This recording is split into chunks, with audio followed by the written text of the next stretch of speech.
우리 하나님의 말씀 함께 보시겠습니다. 하나님의 말씀은 누가복음 6장 12절부터 19절까지입니다.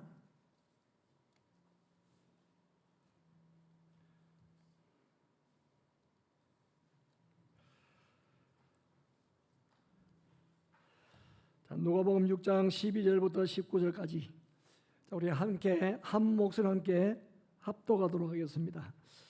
이때에 예수께서 기도하시러 산으로 가사 밤이 새도록 하나님께 기도하시고 밝음에 그 제자들을 부르사 그 중에서 12를 택하여 사도라 칭하셨으니 그 베드로라고도 이름을 지은 시몬과 그의 동생 안드레와 야고보와 요한과 빌립과 바돌로메와 마태와 도마와 알페의 아들 야고보와 셀롯이라는 시몬과 야고보의 아들 유다와 예수를 파는 자 될 가롯 유다라. 예수께서 그들과 함께 내려오사 평지에 서시니 그 제 많은 무리와 예수의 말씀도 듣고 병 고침을 받으려고 유대 사방과 예루살렘과 두로와 시돈의 해안으로부터 온 많은 백성도 있더라. 더러운 귀신에게 고난 받는 자들도 고침을 받은지라. 오무리가 예수를 만지려고 힘쓰니 이는 능력이 예수께로부터 나와서 모든 사람을 낫게 함이르라. 아멘. 할렐루야 찬양대 찬양으로 함께 인강 올려드립니다.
할렐루야 천국이란 소망으로 찬양해 주셨습니다.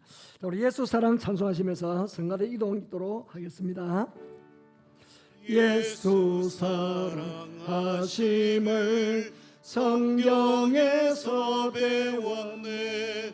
우리들은 약하나 예수 권세만 도다. 날 사랑하신 날 사랑하신 성경의 서연에. 아멘. 우리가 지난주에 새벽기도 때 우리가 창세기부터 1장씩 읽으면서 새벽기도를 진행해 왔습니다. 지난주에 요한계시록을 끝내고 창세기 들어갔거든요. 창세기 들었는데 오늘 이제 찬양을 하는데 요한계시록 말씀이 딱 떠오르면서 정말 은혜가 되었습니다. 감사드립니다. 사람 수는 적은데 막 대합창처럼 이렇게 너무너무 힘있게 해주셔서 감사를 드립니다. 자, 오늘 설교는 누가복음 12절부터 19절까지예요. 제목이 예수님의 기도와 제자를 선택하는 내용이에요. 제자를 부르시는 내용이에요. 불러서 사도라고 그렇게 임명을 해주시는 거거든요. 자, 그러면은 6장 1절부터 11절 사이에 어떤 내용이 나오냐면은 논쟁이 나와요. 논쟁. 어떤 논쟁이 나오냐면은 안식일 논쟁이 나오거든요. 제자들이 너무 배가 고파가지고 사람들이 예수를 따르는 사람이 너무 많아요. 예수님을 따르는 사람이 참 많습니다. 많은데 예수님 따르는 사람이 배가 고파요. 배가 고픕니다. 하여튼 때가 되면은 뭐 먹을 것이 있겠지만은 하여튼 그렇게 풍성하지 않았던 것 같아요. 그래서 이제 밀리싹을 따먹었거든요. 근데 그것 때문에 이제 종교 지도자들, 주로 바리새인들, 서기관들, 제사장들입니다. 그 종교 지도자들 사이에 논쟁이 벌어진 거예요. 왜 안식일에 일하지 말라고 했는데 일을 했냐는 거예요. 아니 그 밀리싹 따먹은 것이 뭐 일이냐고. 그게 왜 일이냐면요. 혹시 밀 먹었는지 모르겠어요. 저는 어렸을 때 밀을 재배하는 곳에 살았기 때문에 밀을 먹어봤습니다. 그 밀을 따가지고 이렇게 딱 비비면요, 익었을 때 이게 분리가 되어지거든요. 후 불면 이제 알맹이가 남아요. 그 씹으면 고소하게 맛이 있습니다. 제가 배가 고파가지고 밀을 먹은 거예요. 근데 방아를 찍었다는 거죠. 손을 비볐으니까. 왜 주일날에 이래 안식일에 일을 하느냐. 그래서 논쟁이 생긴 거예요. 그 다음에 또 두 번째는 뭐냐면은 안식일에 성전에서 손 마른 사람이에요. 손 마른 사람. 손 마른 사람을 고친 일로 인해서 또 시비가 붙은 거예요. 아니 왜 안식일에 고친 다른 날도 있는데 왜 안식일에 고치느냐. 손 마른 사람은 한시가 급한데 그렇잖아요. 그 예수님 만났을 때 고쳐야지. 그래서 안식일에 병 고쳤다 그래가지고 시비가 붙었어요. 예수님은 하실 일을 당연히 하신 건데 그 당시 안식일을 준수하는 종교 지도자들은 용납이 안 되는 거예요. 그래서 11절에 보게 되지면은 어떻게 할까 서로 의논에 따른데 다른 복음서에 보면 죽일까 의논한 거예요. 거기에서 이제 그것이 1절부터 11절까지 내용이에요. 그 다음에 12절은 이제 바뀌거든요. 그 12절 1절에 보면은 12절에 보면 처음에 이때가 조금 전에 제가 설명드렸던 안식일 논쟁이라는 부분이에요. 이때 예수님이 나한테도 시비 거는 사람이 이렇게 많으면은 이 시비를 이기고 나에게 말씀을 배우고 교육을 받아서 내가 다음에 내가 성천하고 난 이후에 할 일을 감당해야 될 그 사람들을 뽑는 일을 하는 거예요. 준비시키는 일을 하는 거예요. 그래서 어디 갔느냐? 기도하러 산으로 갔습니다. 여러분. 그러니까 산기도 하신 거예요. 우리 선배들이 이 말씀을 읽으시고 산기도를 많이 했습니다. 예수님이 하셨던 것처럼 밤이 새도록 산에서 기도하신 거예요.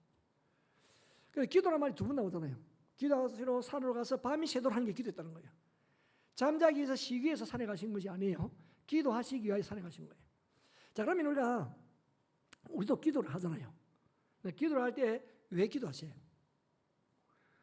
우리가 뭔가 목적을 가지고 기도할 때에 기도를 한다. 아니면 우리가 누군가의 나보다 훨씬 더 지혜롭고 뭔가 권위가 있는 사람을 찾아가는 이유가 뭔가요? 내 뜻대로 하지 않겠다는 거잖아요. 내 뜻대로 하지 않겠다. 뭔가 이분의 도움을 받아서 내 아이들은 이 정도까지인데 이분의 도움을 받아가지고 이분의 조언을 듣고 내가 결정하겠다. 그런 의미가 많잖아요. 예수님도 마찬가지예요. 예수님도 하나님께 기도하러 가신 거예요. 뭐냐면은 뭔가 내 뜻대로 하지 않고 하나님의 뜻을 구하겠다는 거죠. 그러면 이제 지금 12절에서는 기도를 하는데 무엇 때문에 기도를 갔는지의 내용은 잘 없어요. 근데 13절에 보면 내용이 나옵니다. 밝음에 그 제자를 불렀어요. 그 중에 12를 택하여 사도라 칭했거든요. 사도라는 뜻은 보냄을 받았다는 뜻이에요. 하나님으로부터 내가 부름받아가지고 보냄받은 사람이에요. 이 사도라는 의미거든요. 그러면은 다른 복음서에는 기도와 제자를 부른 장면을 연관시키지 않고 있습니다. 누가복음만 연관시켜요. 그래서 우리가 이제 성경을 읽을 때에 4개의 복음서를 같은 본문이 나온다면요, 함께 읽어보면은 그 의미를 좀 더 분명하고 좀 세세하게 우리가 발견할 수 있습니다. 다른 마태나 마가복음 같은 경우에는 기도와 제자 부르심을 연관시키지 않고 있는데, 이 누가복음은 제자를 부르심과 기도를 연관을 시키고 있어요. 연관을 시키고 있습니다. 그러니까 예수님이 왜 기도를 가셨느냐? 하나님 아버지께, 하나님 아버지, 내가 제자를 세우려고 합니다. 그럼 예수님을 따르는 분들이 너무 많은 거예요. 제자가 되려고 예수님을 따르는 사람이 너무 많습니다. 그 중에 이제 예수님 택하는 거죠.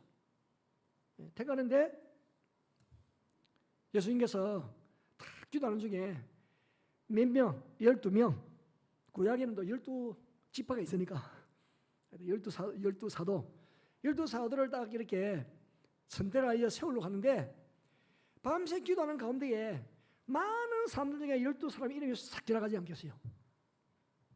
그래서 12명을 세웁니다. 12 택하는 거예요. 보세요. 밝음에 그 제자들을 불렀어요. 제자들을 불러요. 그 중에서 12를 세우는 거예요. 그 중에서. 그 제자가 되려고 하는 사람이 너무 많단 말이죠. 다 불렀어요. 불러가지고 그 중에 12명을 딱 선택한 거예요.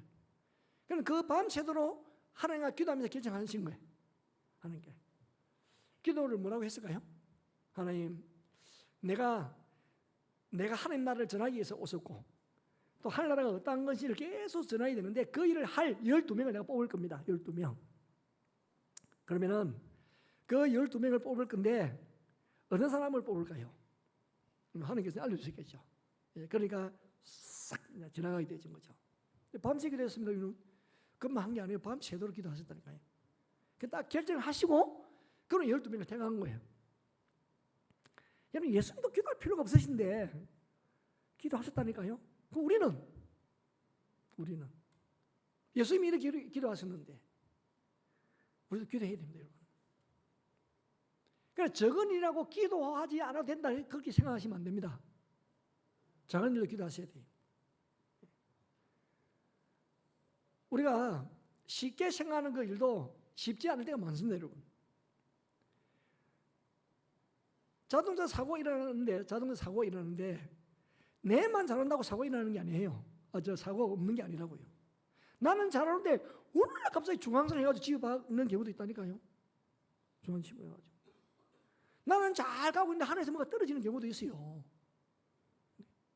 그렇기 때문에 우리는 기도해야 되는 거예요. 그래서 밥을 먹을 때도 기도해야 되고, 약을 먹을 때도 기도해야 되고, 학교를 갈 때 와서 기도해야 되는 겁니다. 기도가 습관화 되어져야 되는 거죠. 여러분, 물 먹고도 얹히잖아요. 물을 먹고도 얹힌다니까요. 저는 이게 목이 잘 쉬어요. 목이 쉬어서 큰 알 같은 것을 한꺼번에 많이 못 먹습니다. 하나씩 먹어야 돼요. 왜 그런지 모르겠어요. 목이 한꺼번에 많이 못 먹어요. 하나씩. 그래서 큰 것은 조절을 잘 해가지고 입안에 조절을 잘 해가지고 넘겨야 돼요. 안 그러면은 실패를 하기도 합니다. 우리의 몸도 그러고 우리의 삶도 마찬가지. 하도 지금은 사고와 사건이 많이 일어나잖아요. 한국에도 보면은 방과 후 공부하다가 선생님한테 이렇게 제일 마지막 선생님한테 잡혀가지고 그러는 애가 죽임도 당하기도 했어요. 그래 얼마나 불안하고 얼마나 참 사고와 사건이 많은 세상인지 모릅니다. 우리는 항상 기도해야 되는 거예요. 기도. 예수님도 기도하실 필요가 없으신 것 같은데 기도하신 거예요. 하나님, 나를 따르는 사람이 많은데 그중에 나는 다 나의 제자로 삼을 수는 없고 내가 12명을 제자로 삼아야 되는데 어떤 사람을 고를까요? 어떤 사람을 부르면 좋겠습니다. 그게 되는데 하나님 결정이 되어진 거예요. 그래가지고 12를 택하여서 사도라 칭하였어요. 그래서 12명이 14절부터 16절 쫙 나옵니다. 자, 얼굴 보여야 될까요? 이 사람들이에요. 12명. 자, 베드로와 안드레, 베드로가 먼저 나오면 베드로. 아마 제일 연장자가 베드로이고, 이 베드로가 12명 중에 결혼한 사람이에요. 왜 결혼한 것을 알게 되냐면 사장이 보게 되어지면은 이제 장모의 병을 고쳤다는 내용이 나오잖아요. 그래서 결혼했구나. 자녀가 몇 명인지는 나오지 않습니다. 결혼한 것만 알고 있어요. 베드로 성질 급하죠. 성질 급한 사람이 베드로입니다. 베드로는 또 다른 시몬으로 불려지게 되죠. 시몬으로 불려. 시몬은 사실은 이제 히브리어입니다. 히브리어인데 이제 듣는다는 그런 의미를 가지고 있고, 베드로는 헬라어입니다. 그리스. 신약 성경이 헬라어로 기록이 되어졌거든요. 그래서 베드로는 반석. 그냥 뭐 이만한 반석이라는 말이 아니고 서울에는 인왕산이죠. 인왕산. 바위산이잖아요. 그런 반석이라 그 말이에요. 반석. 게바라고도 불리죠. 게바 들어보셨죠? 게바는 똑같은 뜻은 반석의 뜻인데 아람어. 그러니까 베드로는 그리스어고 헬라어이고 게바는 아람어입니다. 아람. 그 언어로 뜻은 똑같은데 게바라고 불려지기도 해요. 베드로이고 그 형제가 안드레예요. 안드레. 그것도 형제가 아니거든요. 근데 안드레는 성경을 보면은 좀 연결하는 일을 좀 잘하시는 분 같아요. 안드레. 그래가지고 베드로를 예수님에게 소개한 사람도 안드레거든요. 안드레가 베드로를 예수님에게 소개했잖아요. 그리고 베세다 들판에서 502의 기적을 일으키잖아요. 그때 어린아이의 그 도시락 가지고 보리떡 5개와 물고기 2마리 있는 그 조그만 도시락을 가지고 예수님에게 온 사람이 안드레입니다. 안드레. 야고보 요한은 우리가 뭐 잘 아는 것처럼. 그리고 지금은 갈릴리 어부 출신이에요. 고기 잡는 일을 한 사람이에요. 야고보 요한도 형제입니다. 형제거든요. 형제 아닌데 이 두 사람도 별명이 있어요. 별명. 어떤 별명을 가지면은 천둥의 아들, 우레의 아들이라는 별명을 가지고 있어요. 엄청 성질이 급하고 그런 것 같아요. 하여튼 베드로, 야고보 요한도 그래요. 근데 야고보 요한은 엄마도 좀 특이해. 좀 치맛바람을 일으키는 사람이었어요. 그래가지고 이제 예수님 공생애 3년인데 막바지에 예수님이 너무 많은 사람을 또 쫓아다니고 인기가 엄청 좋으니까 그 당시 이제 이스라엘이 로마의 압제 속에 있었잖아요. 야, 이분이 왕이 되어지면은 우리가 로마에서 독립되어지고 무슨 일도 하겠다는 거예요. 그러니까 예수님이 이제 당신이 왕이 되어지면은 이 아들을 부탁한다고, 한 사람은 오른쪽에 한 사람은 왼쪽에 이렇게 부탁한다고 치맛바람을 일으킨 사람이 야고보 요한의 엄마예요. 야고보 요한의 엄마가 그렇게 했다니까. 그랬어요. 근데 마지막 어떻게 됐느냐? 이 야고보라는 이 사도는 12명의 사도 중에 제일 전 순교하신 분이에요. 야고보는 순교했습니다. 제일 전 순교를 했습니다. 순교했기 때문에 저 뒤에 보면은 야고보서 있잖아요. 그 야고보서는 예수님의 제자 사도 야고보가 아니고 예수님의 동생 야고보입니다. 예수님의 동생 야고보. 야고보는 이미 또 밑에도 또 나와요. 근데 지금 이 야고보 요한은 아버지가 누구냐면 세베대입니다. 세베대. 저 밑에 나오는 야고보는 아버지가 알페오예요. 왜 그러면 이렇게 구분하냐? 지금 우리는 성이잖아요. 저는 박씨입니다, 여러분. 이씨, 김씨, 최씨, 배씨, 하여튼 우리가 성이 많잖아요. 석씨도 있고, 하여튼, 성이 많습니다. 성이기 때문에 그 이름 붙이면은 구분이 되어지잖아요. 근데 이 이스라엘 사람들은요, 성이 없어요. 성이고 이름만 있는 거예요. 이름만 있는데 같은 이름이 너무 많아요. 같은 이름이 많기 때문에 헷갈리잖아요. 그래서 누구의 아들이라 그래가지고 구분하는 거예요. 어디 출신이다. 그렇게 구분하는 거죠.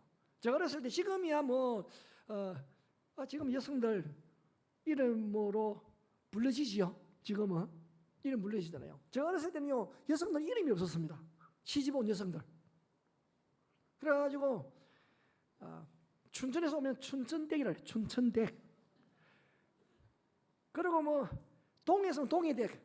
모르겠다면 광운댁이다. 광운도 틀리다. 강원도 강운댁. 전부 경기댁이라 뭐 전체 부르기도 하고 충천댁. 뭐 하여튼 그렇게 불렀어요.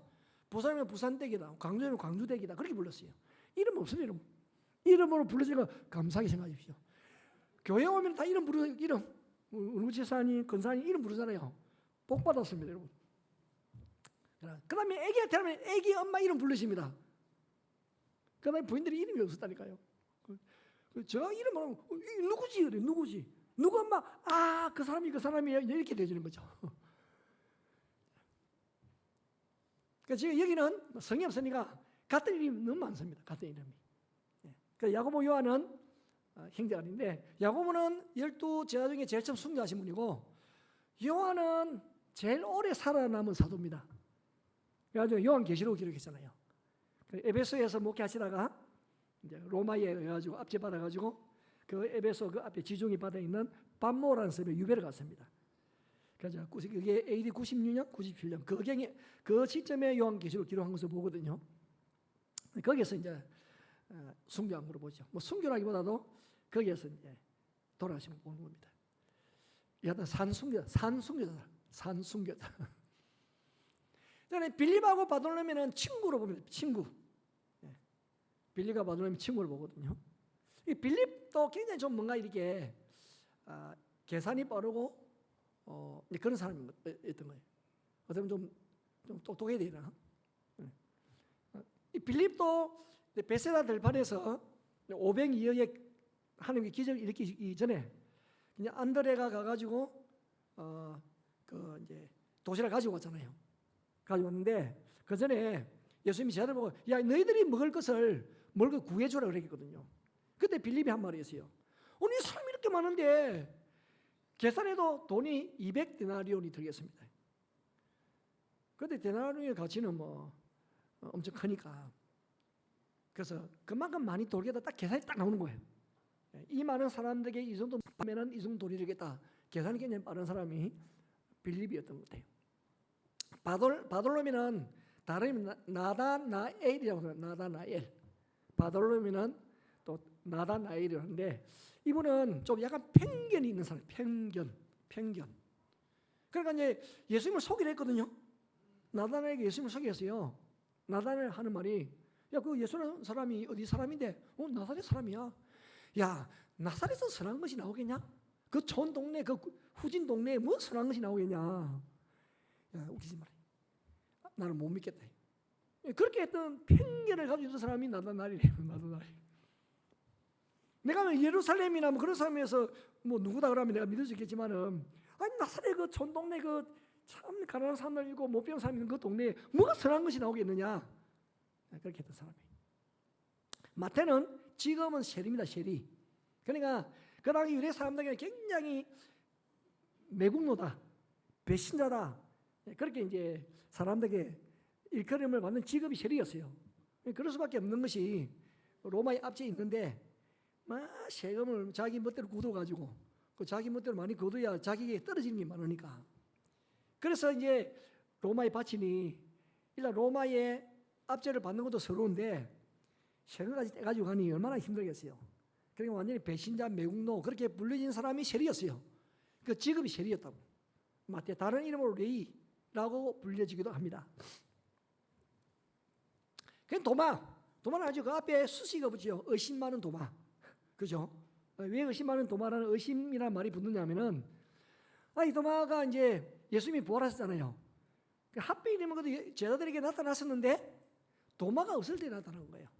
너무 기쁘고 좋아가지고 그래가지고 예수님 또 이제 사라져서 도마가 있을 때 도마에 설명하는 거예요. 우리가 예수님을 보았다 헛소리하지 마라. 도마가 이렇게 하는 거예요. 나 못 믿겠다. 야 어떻게 죽은 사람이 살아나냐? 그럼 문을 꼭 잠갔는데 어떻게 이 문을 잠궜는데도 들어올 수 있느냐? 난 못 믿겠다. 나는 직접 내 손을 가지고 그 못 박힌 손자국을 내가 만져보고 그러면 로마 군병에서 찔린 그 창 옆구리를 내가 만져봐야 믿겠다.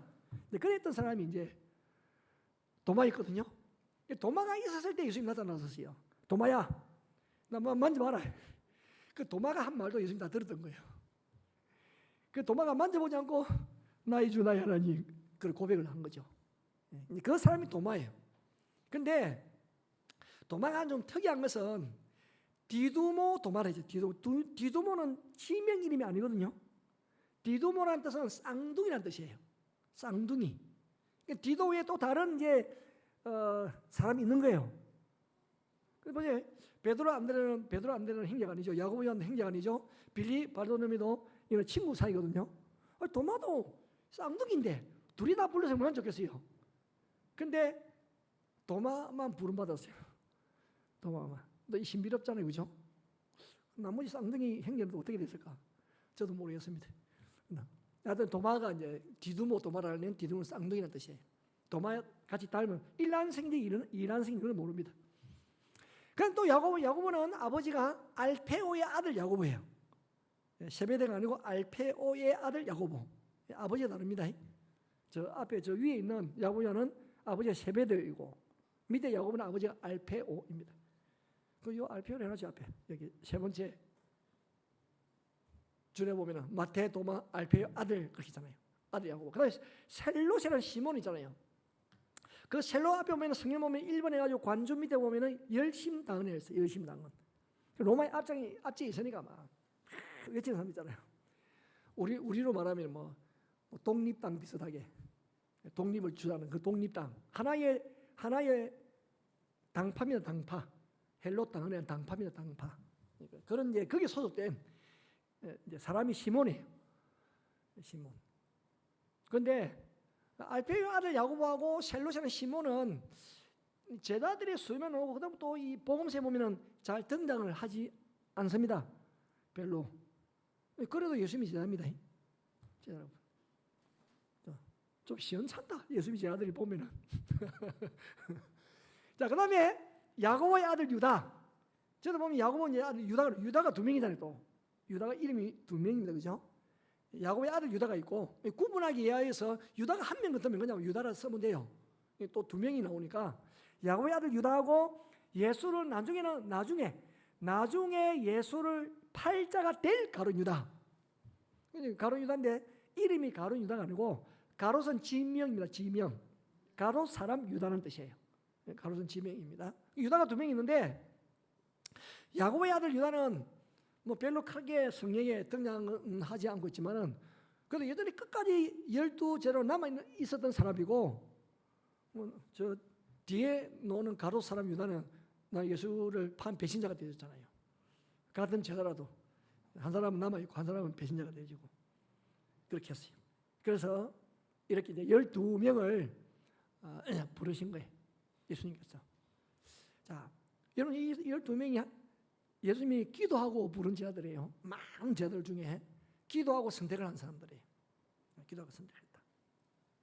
그리고 여기서 보면은 자, 베드로인데 야고보 요한도 다 갈릴리 어부 출신입니다. 어부 출신. 배신자. 그 보면은 뭐 사람들로부터 환영받지 못하는 세리라는 직업을 가지고 있는 분도 있고 12 제자들의 이름에만 등장하지만은 그 다음에는 복음서에 잘 나오지 않는 분들도 계시고 근데 12명이 맞추어졌습니다. 그럼에도 불구하고 우리 예수님께서는 이들을 제대로 삼으시고 또 이들에게 사도라는 칭호를 주셨어요. 이게 신비입니다. 신비. 놀라워요. 왜냐하면 하는 게 기도하고 응답받는 사람들이니까. 여러분들 같으면 뭐 저 같아도 좀 이렇게 가우뚱 이런 사람들 제대로 삼아야 되나 말아야 되나. 어떤 유명무시라는 사람도 있잖아요. 이름만 있대 그냥 뭐 활동은 전혀 드러나지 않은 사람들도 있잖아요. 그런데 우리 요한복음 17장을 보게 되어지면은 그 예수님의 제자들을 향한 그 기도가 요한복음 17장이거든요. 근데 이 제자들에 의해서 12명의 제자들에 의해서 무엇이라고 말씀하셨냐면은 아버지께서 나에게 주신 자들이라 이렇게 표현했어요. 이 12명을 하나님 아버지께서 나에게 주신 자들이라 그렇게 표현했어요.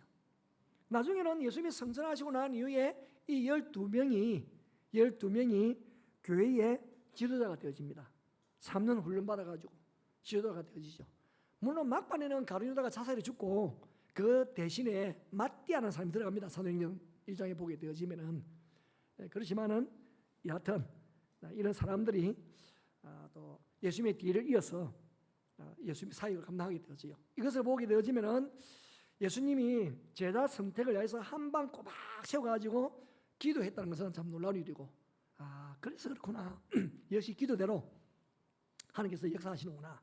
그리고 3년간 이들을 동고동락하면서 얼마나 많이 기도하고 가르치고 훈련시켰겠습니까? 그래서 신대원도 그래서 예수님이 3년 한 3년. 요즘은 대학은 다 2년이지 뭐 3년 하는 데가 어디 있습니까? 대학 졸업하고 신대원은 그래서 3년 하는 거예요. 예수님도 3년 가르치고, 그리고 그래서 우리가 그러면은 최소한이 3년이다. 3년은 공부해야 된다. 그 공부하는데 대학은 공부가 늘어나지 않습니다, 여러분. 그 대학은 가정 수업이 고3 수험생처럼 공부합니다. 그러니까 이수해야 될 학과가 많습니다. 보통 18학점 하나에 18학점 19학점 해야 되거든요. 많습니다. 그래서 3년 이제 공부합니다. 헬라어도 공부해야 되죠. 히브리어도 공부해야 되죠. 공부할 게 너무 많습니다. 이것은 무엇을 말해주냐면은 우리가 중요한 결단을 내려야 될 때에 기도를 많이 해야 된다는 거예요. 여러분 기도 많이 해야 됩니다, 여러분. 제발 기도하십시오. 기도. 기도해야 됩니다. 예수님은 제자를 선택하기 위해서 기도했지만은 또 제자로 선택되려고 하는 사람도 기도해야 되겠죠. 기도를 많이 해야 됩니다. 예수님이 이 제자의 명단을 하나님부터 다 받으시고 처음에는 얼마나 또 당황스러웠을까? 당황스러웠을 것 같아요. 근데 예수님이 기도를 딱 마치고 날이 밝자마자 12명을 딱 선택하시는데요. 그 이유는요, 거부나 불편하지 않습니다. 이게 귀한 거예요. 귀한 거죠. 우리는 어떠세요? 우리는 이제 기도를 많이 할 때가 있어요. 때로는 뭐 철야 기도를 할 때도 있고, 밤새 기도를 할 때도 있고, 또는 우리가 또 기도원에 가서 기도할 때도 있어요. 그런데 많은 경우에 내 말만 하고 이 하나님의 말씀을 잘 안 들으려고 하는 경우가 많아요. 자기 뜻을 가지고 고집스럽게 기도하는 거예요. 그러면 하나님이 우리에게 말씀하시거든요. 그 말씀하실 때 우리는 우리 귀에 대고 이렇게 해라 저렇게 해라 그렇게 하지 않으세요. 가끔씩 하나님의 말씀 듣는 분이 있습니다. 그러면은 그것은 너무 이제 드문 일이고, 대부분 어떻게 하시느냐? 하나님께서는요, 우리가 기도하면은 우리가 그동안에 내가 듣고 묵상했던 말씀 있잖아요. 그 말씀이 기억이 난다니까요. 기억이 나면 기억이. 말씀이 기억. 그러면 우리 속에 성령님이 계시거든요. 그 성령님께서 말씀이 기억나게 하세요. 예를 들면은 내가 엄청 미워하는 사람이 있어요. 얼마나 분노가 가더니 저도 그런 적이 있었습니다, 여러분. 교회 짓기 전에 엄청 분노가 폭발할 그런 어떤 상황이 있어가지고 진짜 참 불을 지르고 싶더라고. 그 집에 가가지고 불을 지르고 싶을 정도로 분노가 있었어요. 그래 있었거든요. 그래가지고 이제 새벽에 기도를 딱 하면은, 하나님 저 집에 좀 벼락을 좀 내려주면 안 될까요? 뭐 가다가 뭐 사고가 좀 나면 안 될까요? 그런 게 있잖아요. 너무 많이 분노가 일어나니까. 그럼 이제 기도를 하는 중간에 어떤 생각이 드냐? 그렇게 기도 네가 목사냐? 이제 그런 생각이 들면, 네가 목사냐? 목사인데요. 야, 목사가 그렇게 하면 되냐? 내가 뭐라고 말했냐? 원수도 사랑하라고 하지 않느냐? 원수도. 그러면 알겠습니다. 하나님 그 가정에 복을 주십시오. 근데 그렇게 이제 끝났어요. 그럼 기도 다 끝나면 또 분노가 오르라고요. 하나님 저 불이 좀 저 집에 불 나면 안 될까요? 뭐 이런 거 있잖아요. 이게 사람 마음이에요. 근데 시간이 지나면서 그 분노의 마음이 조금 사그라지게 되어지고 줄어들게 되어지고 나중에는 아무렇지 않게 되어지고 만나도 이제 웃게 되어지고 그렇게 되시는 거죠. 그게 기도할 때 하나님이 주시는 은혜. 우리가 기도하지 않으면 자꾸 사탄에게 사로잡혀 우리 상하게 되어지는 거예요. 미움은 더 커지게 되어지고 분노가 더 커지게 되어지고 자기 몸을 상하게 하게 되어지는 거예요.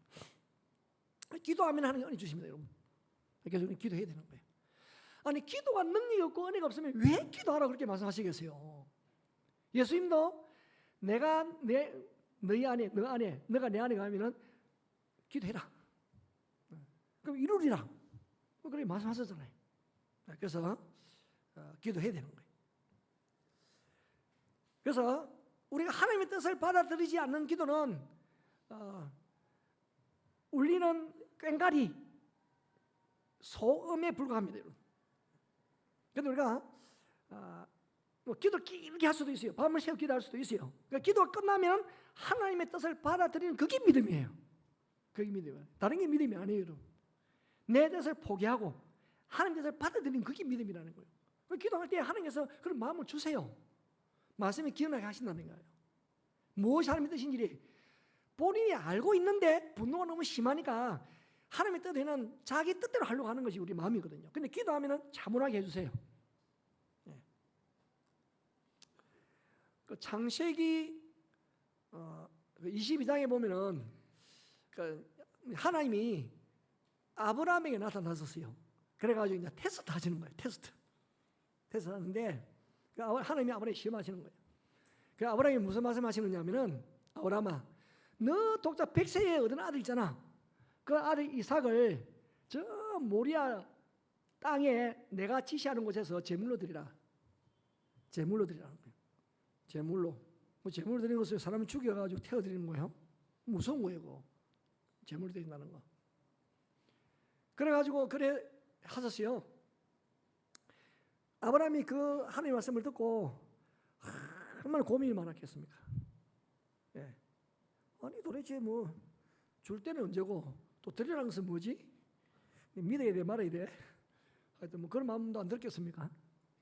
근데 그 다음날 있잖아요. 밤새 잠도 못 자고 고민했을 거예요. 모르게 해도 아니 그런 말씀을 들었는데 내가 순종해야 돼? 순종하지 말아야 돼? 기도하지 않겠습니까? 근데 결론을 얻었어요. 그래서 어떤 결론을 얻었냐면요, 순종하기로 결론을 얻은 거예요. 왜 그런 마음이 들었을까요? 75세에 부름받아가지고 25년 사는 동안에 하나님이 이삭을 주셨는데 그동안에 하나님이 나에게 어떻게 해왔는지 가만히 묵상을 해보니까 하나님은 헛도로 한 일이 없어요. 모든 게 선한 일로 역사하셨거든요. 이 하나님은 믿을 수 있는 분이시다. 분명히 나에게 이런 말씀하셨을 때는 하나님의 계획과 뜻이 있다. 내가 순종하자. 그래가지고 22장 3절에 보면은 아침에 일찍 일어나가지고 나귀에다가 안장을 지우고 그러고요 이삭대로 가는 거예요. 모레아산으로. 사라 지사님 모르게 임사라 지사님 모르겠어요. 임사라 지사님 아내 모르게. 만약에 아내가 뭐 알렸으면은 뭐 얼마나 반대를 많이 하겠어요. 그래가지고 그 모레아까지 가는 길도요 3일 길이었어요. 3일 길인데 마음이 변하지 않습니다. 3일 길 걸어가면서 얼마나 기도했겠어요. 또 기도하니 하나님께서 그 아브라함의 마음을 단단히 붙어주셔가지고 그 아들 이삭을 제물로 드리는 자리까지 가게 되신 거예요. 그래 끝까지 순 끝까지. 그래 칼을 들어가지고 이삭을 죽이려는 그 순간에 하나님께서 합격한 거예요. 합격. 그래서 합격한 거예요. 합격했다니까요. 중간에 포기했으면 합격 안 해. 불합격이면 불합격. 합격했어요. 그래서 이 내용을 읽어보면요, 참 아브라함 대단하다. 그 대단한 것이 그동안 하나님과의 교제 속에서 그 하나님에 대한 신뢰가 있었기 때문에 가능하게 되신 거예요. 그런 게 없었으면 뭐 아브라함도 중간에 포기했겠죠. 그런데 기도하면 하나님께서 담대함을 주신다니까요. 기도하면 하나님의 사인대로 결정하게 하고, 기도하면 순종하게 하고, 그게 믿음이잖아요. 기도 안 하면 마음이 자꾸 바뀌어지는 거예요. 얼마나 자주 바뀌어지는지 몰라요. 기도하지 않으면요. 이랬다가 저랬다가 기도하면요 확고하게 되어지고 분명하게 되어지고 그렇게 되십니다. 여러분 기도하십시오. 자연을 위해서 기도하시고 사업을 위해서 기도하시고 미래와 장래를 위해서 기도하십시오. 기도하시면 하나님 우리 기도를 들으시고 역사하시고 은혜를 베풀어 주는 분이세요. 그렇지 않으면 왜 기도하라고 말씀하셨겠어요? 염려 많습니다. 염려하지 말고 염려 내지 기도하라. 오직 모든 일에 기도와 간구로 너희 구할 것을 얻은 사이로 감사함을 하는 게 아니라. 그리하면 모든 지각에, 모든 알고 계시는 모든 지각에 뛰어난 하나님의 평강이 그리스도 예수 안에서 내 마음과 생각을 지키시리라.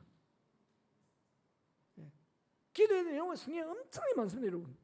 네, 기도하래. 자, 그래서 예수님이 기도하시고 다 선택한 자들이잖아요. 그러므로 예수님은 하나님이 주신 사람들이기 때문에 배반할 자가 있을 걸 알면서도요, 끝까지 책임을 져요. 이것이 예수님과 하나님이 일하는 방식이에요. 우리의 방식하고 달라요. 방식이 다릅니다. 어떤 사람을 많이 부르시느냐? 여러분 딱 보세요. 고린도전서 1장 28절 29절. 자, 우리 같이 한번 읽어볼까요? 같이 읽겠습니다. 시작.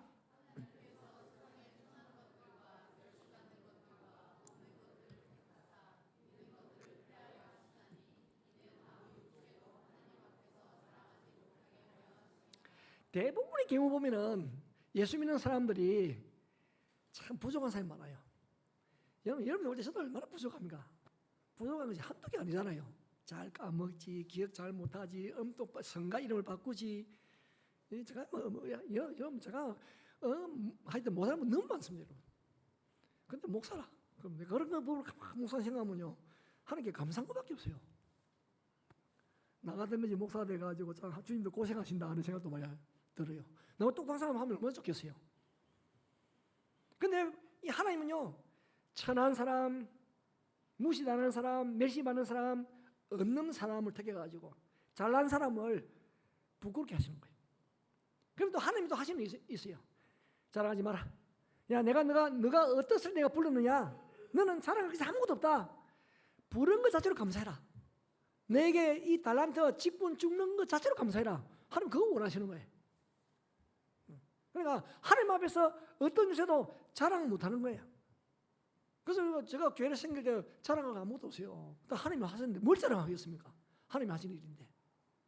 그렇게 하시는 거예요. 그러면 혹시 여러분들 중에 나는 이래서 못하고 저래서 못하고 난 너무 힘들다 그렇게 생각하시는 분, 여러분 낙심하지 마세요. 하나님 이렇게 일하시는 분이시니까. 그러니까 우리 자녀는 다른 사람하고 비교해서 못하다. 여러분 그런 생각하지 마세요. 하나님께서 얼마나 그 아이를 행복하게 하며 멋지게 쓰십니다, 여러분. 이 하나님 하시는 방법이에요. 우리의 방법은 완전 다릅니다, 여러분. 우리가 하는 것은 이 하나님을 신뢰하고 믿고 맡기는 거예요. 그럴 때 하나님께서요, 제일 선한 길을 인도해 주십니다. 똑똑한 아들 중에 애먹이는 아들도 많습니다, 여러분. 우리 그 친구 목사님 중에 최연석 목사님 부흥회도 오시고 그랬는데 둘째 아들 지금도 결혼하고 나서 아버지 한 번도 안 사도옵니다. 얘는 똑똑해가지고 책도요 엄청 많이 썼더라고. 강의도 해요. 돈도 많이 벌습니다. 그냥 부모하고는 끝이라. 참돼. 왜 그러냐 그랬더니 형은 해주고 자기는 학교 다닐 때 해준 게 많이 없다고. 뭐 부모가 가난하고 목회하다 보니까 해준 게 많이 없었는데 처갓집에 시집가들이 취직을 가는데 처갓집 너무 잘해주는 거예요. 처갓집에 싹 붙어가지고 아버지 엄마는 아는 체를 안 해. 그래가지고 최현 목사님은 둘째는 없다 생각해버린, 없다고 생각하고 삽니다. 그래. 그래도 뭐 나름대로 열심히 신앙생활 잘하고 언젠가 돌아오겠지 싶어가지고 가끔씩 들어가 그 애 또 사이 들어가면 강의는 또 잘한대요. 또 강의는 부모 잘생겨 그러고 지는 안 생기면서 그 하나 위로가 되어져가지고 그래. 우리하고는 그렇지만은 때가 되면 돌아올 거고 열심히 또 부모를 잘생겨서 괜찮다. 그 위로를 받으면서 살아간대요. 하나님이 하는 방법은 또 다릅니다. 거기다가 이사야서에 보면은 작은 자가 천명을 이루고 약한 자가 강국을 이루고 때가 되면 하나님이 이루신다 그러잖아요. 우리가 다 작은 자고 약한 자예요. 약한 우리를 들어서 하나님께서 크게 일을 하신다니까요. 그게 하나님 하시는 방법이에요. 왜 우리는 약하지만 우리를 사용하시는 하나님은 강하신 분이시니까 얼마든지 우리를 통해서 일을 하시는 분이세요. 할렐루야. 자, 그러면은 제자를 선택하는 방식이 유대 사회에 좀 다른 면이 있어요. 유대 사회에서는 랍비가 선생님이잖아요. 랍비. 그래서 이 좋은 랍비를 찾아가려고 하는 사람이 많거든요. 유대 사회에서는 이제 좋은 스승님이 계시면은 내가 제자가 된다 그러면은 제자가 스승을 찾아가는 거예요. 근데 예수님은 뭐냐면은 스승이 제자를 찾아가는 거예요. 다릅니다, 여러분. 그러니까 뭐가 다르냐? 책임을 지는 게 다릅니다. 제자가 스승을 찾아가면은 누가 책임지냐? 제자가 책임을 지는 거예요. 내가 찾아왔지 않냐? 내가 불렀냐? 누가 찾아왔잖아. 그럼 너 책임이다? 그렇게 하는 거죠. 근데 예수님은 예수님이 제자를 불러가지고 사도로 세우잖아요. 누가 책임을 집니까? 예수님이 책임지는 거예요. 우리도 마찬가지예요. 하나님이 우리를 불렀어요. 하나님이 우리를 찾아오신 거예요. 우리가 죄악 중에 있을 때에, 우리가 하나님을 알지 못했을 때에 하나님이 우리를 찾아오신 거예요. 하나님이 세상을 이처럼 사랑하사 독생자를 주신 거예요. 누가 주셨습니까? 하나님이 주신 거예요. 우리가 어떻게 예수 믿었습니까? 우리는 흔히 내가 예수 믿었잖아요, 그렇게 말해요. 그런데 성경의 순서를 보면 내가 예수 믿은 게 아니에요. 순서가 하나님이 우리를 찾아와 주셔가지고 우리에게 은혜를 주셨기 때문에 믿게 되신 거예요. 너희가 그 은혜로 인하여, 하나님의 은혜로 인하여, 은혜가 먼저입니다. 그 다음에 믿음으로 말미암아 구원을 얻었나니, 순서가 그렇게 하는 거예요. 하나님의 은혜가 먼저고 그 다음에 믿음이에요. 그 믿음으로 구원을 얻게 되신 거예요. 믿음과 구원 같은 거니까. 하나님의 은혜가 먼저입니다, 여러분. 하나님이 우리를 찾아오신 거예요. 하나님이 우리를 찾아오시기 때문에 우리 책임지세요. 어떻게 책임지십니까? 내가 너희를 결코 버리거나 떠나지 아니하리라. 세상 끝날까지 항상 함께 하시리라. 약속하신 분이 주님이세요. 우리가 끝까지 책임집니다, 여러분. 사람인 부모는 자식을 끝까지 책임지고 싶어도 우리가 몸이 병든다든지 우리가 약하여 뭔가 부족해가지고 책임을 못 질 경우도 있어요. 하나님은 그렇게 하지 않습니다, 여러분. 하나님 여러분들 끝까지 책임지시는 분이에요. 부르셨기 때문에, 하나님 삼아주시기 때문에 이 하나님을 믿으세요. 그래서 우리는 뭐가 중요하냐면, 우리 스스로에게 뭐가 중요하냐면, 하나님이 나를 부르셨다는 그 부르심이 중요한 거예요. 왜? 하나님이 나를 찾아오셨기 때문에. 그래서 내가 직분을 받은 것도 하나님이 나에게 주신 것이다. 부르심이 대단히 중요합니다, 여러분. 우리가 교회에서 직분을 받을 때도, 선교사로 나가고 목사가 되어질 때도요, 제일 중요한 것이 뭐냐면 하나님의 부르심이 있었습니까? 하나님이 당신을 불러서 목사 되기를 원합니까? 선교사 되기를 원합니까? 예. 그러면 그 사람은 끝까지 갑니다. 근데 하나님이 부르심이 없는데 내가 원해서 가면요, 기준이 자기잖아요. 힘들면은 그만둬 버립니다, 여러분. 왜? 내가 원했기 때문에. 내가 원하지 않으면 안 하는 거예요. 교회에서도 마찬가지예요. 내가 원해가지고 하는데 열심히 해요. 열심히 식어져 버리면 안 하는 거예요. 하나님의 부르심이 분명하면요, 누가 옆에서도 힘들게 해도요, 끝까지 가는 거예요. 왜? 하나님 나를 부르시고 나에게 사명을 주시기 때문에. 이게 참 중요한 거예요. 직분 받으신 분들, 여러분 하나님의 부르심을 깨달으시고 그 부르심에 순종하시길 바랍니다. 그래서 우리가 교회에서 하나님이 나에게 직분을 주셔서 사명을 주셨다 생각하면요, 한 해 내가 맡은 직분을 끝까지 감당해 갑니다. 내가 원해서 하면요, 중간에 그만둔다고. 제발 여러분들 그렇게 하지 마세요. 우리가 직분자를 세울 때에 처음에 첫 주에 목사가 발표하지만은 하나님께서 다른 목사를 통해서 나에게 직분 주셨다, 하나님 주셨다 생각하시고 끝까지 가는 거예요. 그 충성된 삶을 보시고 하나님께서 은혜도 주시는 거죠. 예.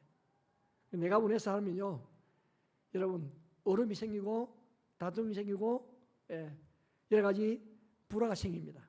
하나님이 쓰다라면요, 어지고 힘들어도 끝까지 가는 거예요. 믿음으로 감당한단 말이죠. 그 부르심이 중요한 거예요. 그런데 하나님 우리가 책임주시잖아요. 할렐루야. 책임주신다. 마지막으로,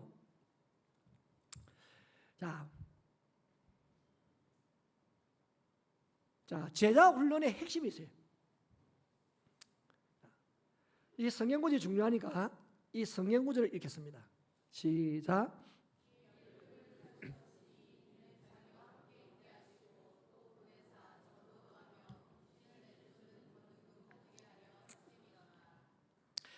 지금 이 마가복음이잖아요. 마가복음에는 예수님이 왜 12를 세웠다는 것이 이유가 나옵니다. 이유.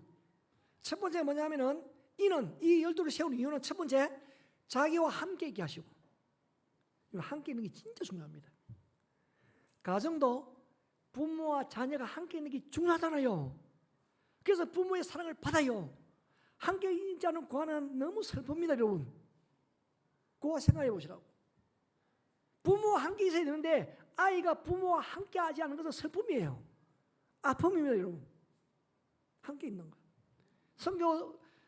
선교지에 선교팀이 와요. 그 선교팀이 와가지고 선교지에서 사역을 많이 하려고 하잖아요. 사역을 하기 전에 선교지에 있는 사람들과 함께 있는 게 더 중요해요. 그 사람이 어떤 삶을 살아가고 있는지 눈높이를 맞추는 거예요. 눈높이를 맞춰가지고 그 사람들이 그 문화가 어떤지 그래 우리가 그 사람들의 그 눈높이에서 그 사람들과 같이 지낼 거 아니에요. 이질감이 없이 함께 있는 게 중요한 거예요. 구역도 함께 있는 게 중요하고 부족한 것이 있어도 함께 있는 거, 가수도 그러고 함께 있는 거. 함께 있어야 뭐가 배울 거 아니에요.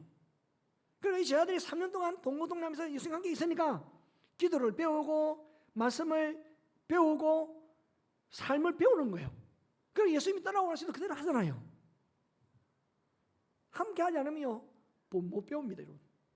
함께 있는 거. 나와 함께 있으면 나에게 배우라는 거예요. 그 다음에 두 번째가 뭐냐면 전도하고 이게 기신을 내쫓는 권능을 주신 거예요. 순서가 바뀌지면 안 되는 거예요. 우리가 뭔가 전도하고 권능을 드러내고 거기에 초점을 맞춰주는데 그게 아니에요. 함께 있는 게 중요합니다. 가족 식구들도 처음에는 함께 하는 게 중요한 거예요. 함께 하는 거. 그 다음에는 사랑도 다 붙받고 행적 우애도 생기고 그럼 사회 속에서 일을 하는 거예요. 함께 있는 거. 여러분, 이제 말씀을 정리를 합니다. 하나님 우리에게 차도 줬어요. 하나님의 자녀를 삼아 주셨습니다. 하나님 자녀 삼아 주신 것도 감사한데 직분도 주셨어요. 얼마나 감사합니까?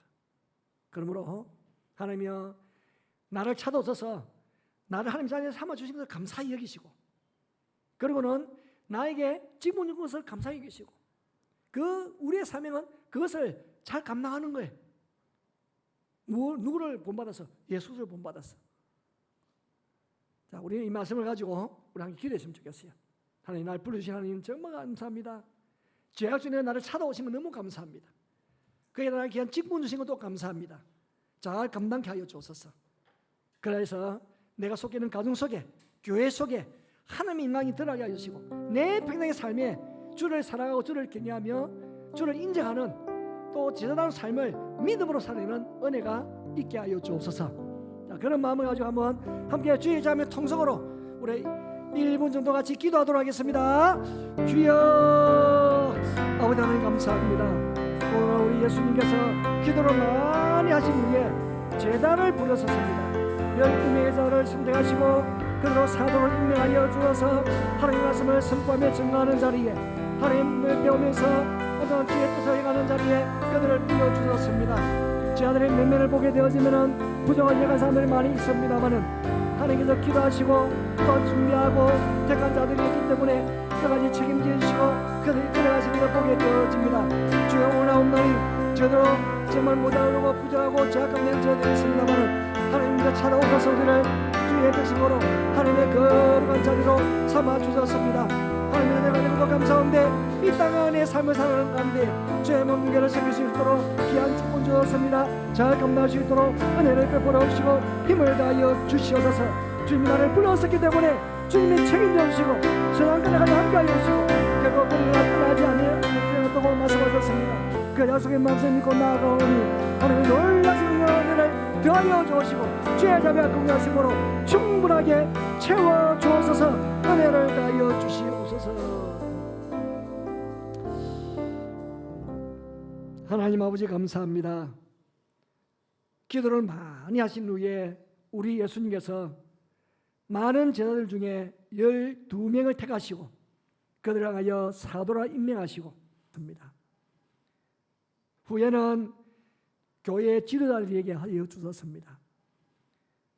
당시 유대 사회는 배우러 가면은 찾아서 부르시고 치도 제자가 졌습니다만은 우리 예수님은 제자를 찾아서 부르시고 책임을 지시고 끝까지 그들을 이끌어 가심을 보게 되어집니다. 주님 감사합니다. 우리가 죄악 중에 있었을 때 주님 우리를 찾아오시고 우리를 부르셔서 하나님의 자녀가 되는 엄청난 권세를 주셨습니다. 그리고 세상 끝날까지 항상 우리와 함께 하신다고 약속해 주셨고 결국 버리거나 떠나지 아니하시겠다고 말씀해 주셨습니다. 이 약속의 말씀을 믿고 우리 받은 사명을 감당해 갑니다. 날마다 지혜를 다주시고 성령으로 충만케 하여 주셔서 부족함 없게 하여 주시옵소서. 오늘도 말씀을 듣는 우리 모든 성도들이 하나님 나를 찾아오시고 나를 부르셨다는 그런 사명감과 그런 정체성을 가지고 하나님을 경외하며 섬기는 일에 조금 더 부족함 없게 하여 주옵소서. 주 예수 그리스도의 이름으로 기도드리옵나이다. 아멘.